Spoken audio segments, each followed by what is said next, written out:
বন্ধুরা, আমার চ্যানেলে তোমাদের সবাইকে স্বাগতম। আমি আজকে বানাবো ময়দার টোব্বা। ময়দার টোব্বা বানানোর জন্য আমি 100 গ্রাম ময়দা নিয়ে নিয়েছি। স্বাদ মতো একটু লবণ দিয়ে জল দিয়ে ভালো করে মেখে নেব। ভালো করে মাখা হয়ে গেলে দেখো আমার মাখা হয়ে গেছে। আমি এবার 10 মিনিট ঢেকে রেখে দেব। এবার আমি গ্যাসে কড়াই বসিয়ে এবার আমি একটা মশলা বানিয়ে নেব।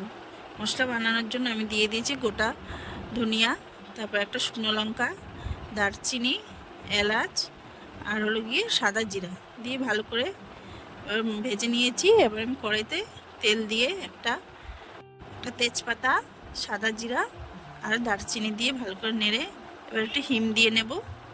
হিং দেওয়ার পরে এবার দিয়ে দেবো টমেটো কেটে রেখেছি, টমেটোগুলো আমি দিয়ে দিয়েছি।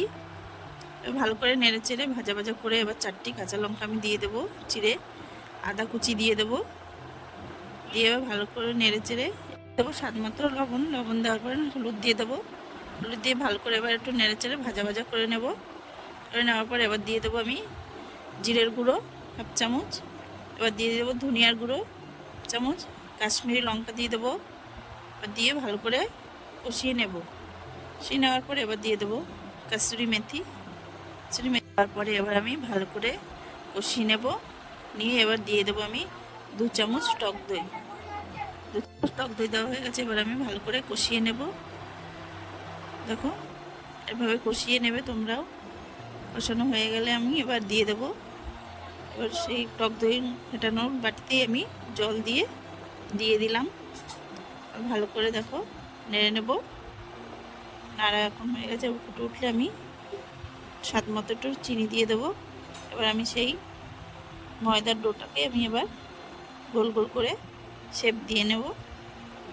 এভাবে তোমাদের যদি আমার এই রান্নার ভিডিওটি ভালো লাগে তাহলে আমাকে সাবস্ক্রাইব, লাইক, কমেন্ট, শেয়ার করে দিও।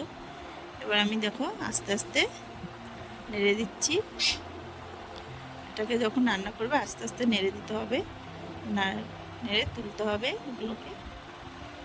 কত সুন্দর আমার ময়দার টোব্বাটা হয়ে গেছে।